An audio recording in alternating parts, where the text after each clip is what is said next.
Hello friends, কেমন আছো সবাই? আমি পিয়ালি আর তোমরা দেখছো আমার চ্যানেল ডেলি পিলি। আমাদের জীবনের সব সম্পর্কগুলোর মধ্যে বন্ধুত্বের সম্পর্কটা একটু বেশি স্পেশাল। আমাদের মনের কথা, প্রাণের কথা, সুখ দুঃখ সব কিছুর কথাই আমরা বন্ধুদের সাথেই বেশি শেয়ার করি। যেগুলো পরিবারের সাথে শেয়ার করতে পারি না সেগুলো কিন্তু বন্ধুদের সাথে শেয়ার করা যায়। আর সেই বন্ধু যদি হয় জীবনের প্রথম বন্ধু, বা বলতে পারো জীবনের বন্ধুত্বের শুরুটা যদি তার হাত দিয়ে হয়, তাহলে সে তো খানিকটা একটু বেশি স্পেশালই হয়, তাই না?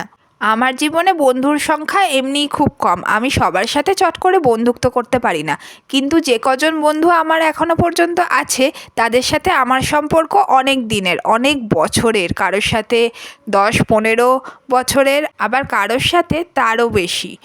আমার এখনো পর্যন্ত যে কজন খুব ক্লোজ বন্ধু, তাদের মধ্যে সবচেয়ে পুরনো যে, তার বাড়িতেই আজকে আমার যাওয়া।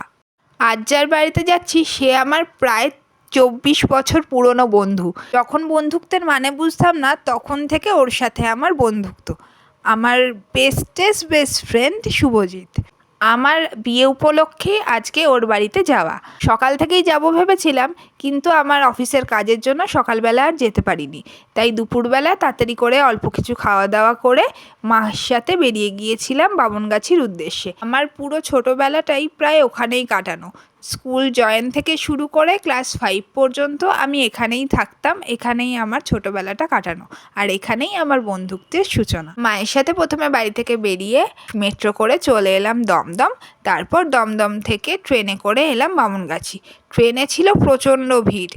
ভিড় হলেও মনের মধ্যে পুরনো বন্ধুর সাথে দেখা করার এত এক্সাইটমেন্ট ছিল যে ভিড়টাকে অগ্রাহ্যই করেছি বলতে পারো। এত বছর পর নিজের ছোটোবেলার জায়গায় ফিরে এসে নিজেকে কেমন নস্টালজিক লাগছিল। চারিদিকে যেদিকেই তাকাচ্ছি সব কিছুই চেনা, আবার সবই অচেনা, কারণ এখন এত কিছু চেঞ্জ হয়ে গিয়েছে। এত অচেনার ভিড়ে চেনাকে খুঁজছিলাম। ট্রেন থেকে নেমে অপেক্ষা করছিলাম আমার বন্ধুটির আসার জন্য। সেও এসে গেল তার স্কুটি নিয়ে। তারপর ঠিক করলাম যখন এখানে এসেইছি, ছোটোবেলার একটু স্মৃতিচারণ করে নেওয়াই যাক। ছোটোবেলার স্কুলটাকে একবার না দেখলে হয় নাকি, মনটাকে যেন কেমন একটা করছিল। এই যে স্কুলটা দেখছো, এই স্কুলটা আমি যখন ছোট ছিলাম, নার্সারিতে পড়তাম, তখন এই স্কুলটা বেড়ার ছিল। এই সামনের দেয়ালও বাঁশের ছিল। বেড়ার স্কুল বাড়ি ছিল তখন এটা। তখন আমরা এখানে ক্লাস করতাম। এই স্কুল বাড়িতেও আমাদের অনেক স্মৃতি। অনেক ছোট্টবেলার নার্সারি, আপার নার্সারিটা এই স্কুলেই প্রায় কেটেছে। এই বেড়ার স্কুলটা এখন চেঞ্জ হয়ে পাকা হয়ে গিয়েছে, দেখেও ভালো লাগছিল। আর এই পাশের যে বাড়িটা দেখছো, এটা আমাদের স্কুলের একজন টিচারের বাড়ি ছিল। আমাকে খুব ভালোবাসতো সেই টিচারটা। আমরা এই সমস্ত কিছু দেখছিলাম আর মায়ের সাথে, শুভর সাথে গল্প করতে করতে যাচ্ছিলাম।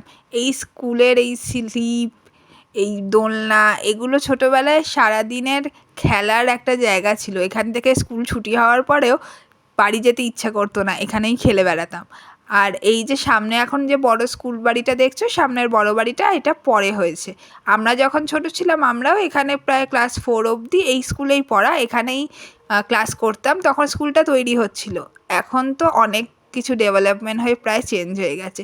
আমরা দুজনে মিলে সেই সব স্মৃতিচারণই করছিলাম। তারপর সেখান থেকে যে আবার চলে যাচ্ছিলাম যে একটু আমরা যেখানে কোচিং করতাম সেই স্যারের কাছে।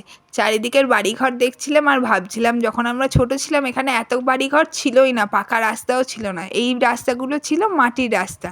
আর চারিদিকের এত পাকা বাড়ি তখন ছিলই না, ফাঁকা ফাঁকা মাঠ আর ছোট ছোট কয়েকটা বাড়ি ছিল। আর এই যে রুমটা দেখছো, এই বাইরে জানলা দেখা যাচ্ছে, এই রুমটাতে আমরা কোচিং ক্লাস করতাম, লালু স্যারের কোচিং। এই কোচিংয়েও যে কত স্মৃতি, স্যারের হাতে যে কত মার খেয়েছি আমি। শুভ কোনো দিন মার খাইনি, কিন্তু আমি স্যারের হাতে প্রচুর মার খেয়েছি।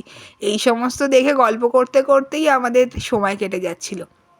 তারপরে মা চলে গেল ভ্যানে করে শুভর বাড়ি যাওয়ার জন্য, আর আমি শুভর স্কুটিতে করে যাব বলে শুভর সাথে বেরিয়ে পড়লাম স্কুটি করে চলে এলাম শুভর বাড়িতে। শুভর বাড়িও অনেক চেঞ্জ হয়ে গেছে। যখন আমরা ছোট ছিলাম তখন ওর বাড়িও অন্যরকম ছিল।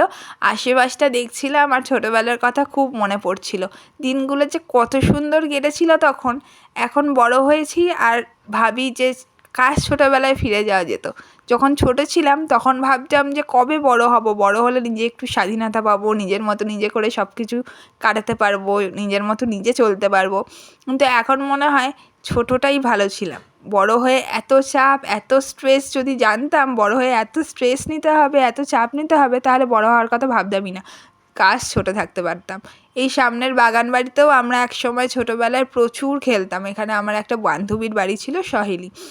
এই সমস্ত দেখছিলাম। আর এই মাঠেও আমরা প্রচুর খেলাধুলা করেছি, সাইকেল চালিয়েছি। তারপরে চলে গেলাম শুভর বাড়িতে। শুভর মা মানে কাকিমা হচ্ছে আমার মায়ের বান্ধবী। বাড়িতে ঢুকেই তো মা আর কাকিমা গল্প করতে লেগে গেল। আর দুজনে মিলে এত বছর বাদে ওদের দুজনেরও দেখা, দুজনের কথাবার্তা তো শেষই হচ্ছিল না। রান্নাঘরে গিয়েই দুজনে গল্প করছিল।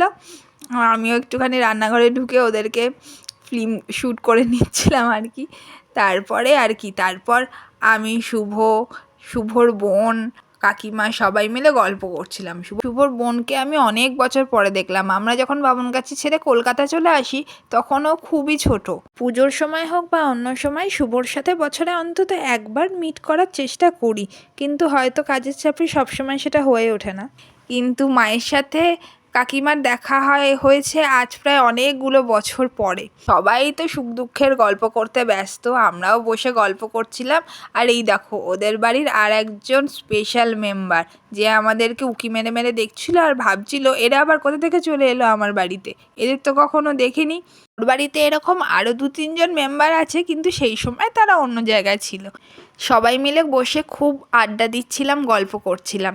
তারপরে কাকিমা একটু খাওয়া দাওয়ার অ্যারেঞ্জমেন্টও করেছিল। কাকিমার হাতের রান্না অনেক দিন বাদে খেলাম। সবাই মিলে গল্প করতে করতে সময় যে কোথা থেকে কেটে গেল বুঝতেই পারলাম না।